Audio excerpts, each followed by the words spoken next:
ዛሬ ቸር እረኛ ዓለምን በመዳፉ የጨበጠ የፈጠረን ቅዱስ አማኑኤል ነው። አማኑኤል ማለት ምን ማለት ነው?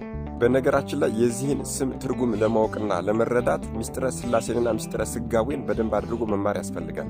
እስኪ ዛሬ በዕለተ ቀኑ አማኑኤል ማለት ምን ማለት ነው? ብዙ ሰዎች ኢየሱስ ክርስቶስ ከሚለው ጋር ግራ ስለሚጋቡ አጠር አድርጌ ላቀርብላችሁ፣ እናንተም ለሁሉም ሰው ሊዳረስ ኮፒ ሊንክ አድርጉልኝ። እግዚአብሔር አንድም ነው ሦስትም ነው። ጊዜ ሳይሰፈር ዘመን ሳይቆጠር ልዑል እግዚአብሔር በስም በአካል በግብር ሦስት ሲሆን በባሕሪ በሕልውና በመለኮት በሥልጣን በአገዛዝ አንድ ነው። ዓለም ከመፈጠሩ በፊት ስለነበረው ነገር የሚያውቅ ራሱ ቅድስት ሥላሴ ብቻ ነው። ዓለም ከተፈጠረ በኋላ ምስጢረ ሥላሴ ወይም መለኮት ብለን የምንማረው እንድንና እንጠቀምበት ዘንድ እርሱ የገለጠልን ያክል ብቻ ነው። ነገር ግን ከዚህ አልፈን ጌታችንን እንመርምር እንወቅህ ብንለው ፍጻሜያችንም ሞት ማደሪያችንም ገሃነመ እሳት መሆኑ አይቀርም። ወደ ቀደመ ነገራችን ስንመለስ እግዚአብሔር አዳምን ከፈጠረው በኋላ በሰባት ሀብታት አክብሮ በገነት አስቀመጠው። ነገር ግን አባታችን አዳም አትብላ የተባለውን ዕፀ በለስ በመብላቱ ከፈጣሪው ጋር ተጣልቶ በሞተ ሥጋ ሞተ ነፍስ በርደተ መቃብር ርደተ ገሃነም ተፈርዶበት እያዘነና እያለቀሰ እያለ በኋላ ግን ንስሐ ስለገባ ቸር የሆነ አምላክ ልዑል እግዚአብሔር ከልጅ ልጅ ተወልጄ ከ5 ቀን ተኩል በኋላ አድንሃለሁ ብሎታል። በዚህም የተነሳ ለ5500 ዘመናት ወደ ታች ይቆጠር ጀመር። ከአዳም እስከ ሙሴ ዘመነ አበው ይባላል፣ ምሳሌያት ይበዛሉ። ከሙሴ እስከ ዳዊት ዘመነ መሳፍንት ይባላል፣ ምሳሌያቱ እየጎሉ ይሄዳሉ። ከልበ አምላክ ቅዱስ ዳዊት እስከ ቅዱስ ሚልክያስ ዘመነ ነገሥታት ወይም ደግሞ ዘመነ ነቢያት ይባላል።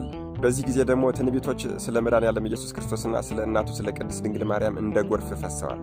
ነቢያትም የመሲሁን መምጣት እየጠበቁ በጾም በጸሎት በትሕርምት ቆይተዋል። እንባቸውን አፍስሰው ቅድመ እግዚአብሔር ደርሶላቸዋል። መድኃኔ ዓለም ኢየሱስ ክርስቶስም ተወልዶ አድኗቸዋል። እንግዲህ አማኑኤል የሚለው ቃል እዚህ ላይ ይመጣል። ከጽር ከዕብራይስጥ የተወሰደ ነው የሚሉም አሉ። እንግዲህ አማኑኤል ማለት ትርጉሙ እግዚአብሔር ምስሌነ ማለት ነው። እግዚአብሔር ከእኛ ጋር ሆነ ማለት ነው።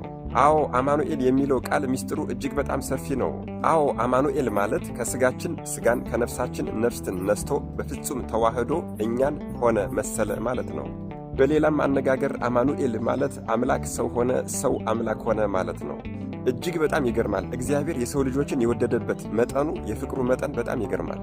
አስባችሁታል? ልዑል እግዚአብሔር ከእኛ የነሳው የተዋሃደው ያ ሥጋ በመንበረ ጸባዖት በዘባነ ኪሩብ ሲሰለስና ሲቀደስ ይኖራል። እርሱ ጌታችን እኛን የሰው ልጆችን እስከዚህ ድረስ ነው የወደደን።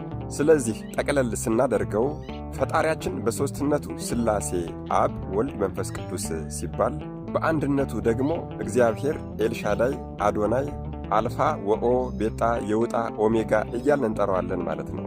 በሥጋዊው ምክንያት ደግሞ የሰውን ልጅ ሥጋ በመልበሱ ምክንያት ደግሞ አማኑኤል ኢየሱስ ክርስቶስ መድኃኔ ዓለም እያልን እንጠራዋለን ማለት ነው። የአቡነ እስትንፋሰ ክርስቶስ ገድል ላይ መድኃኔ ዓለም ኢየሱስ ክርስቶስ በአካል ተገልጾ ለታላቁ አባታችን ለአቡነ እስትንፋሰ ክርስቶስ እንደዚህ ብሏቸው ነበር።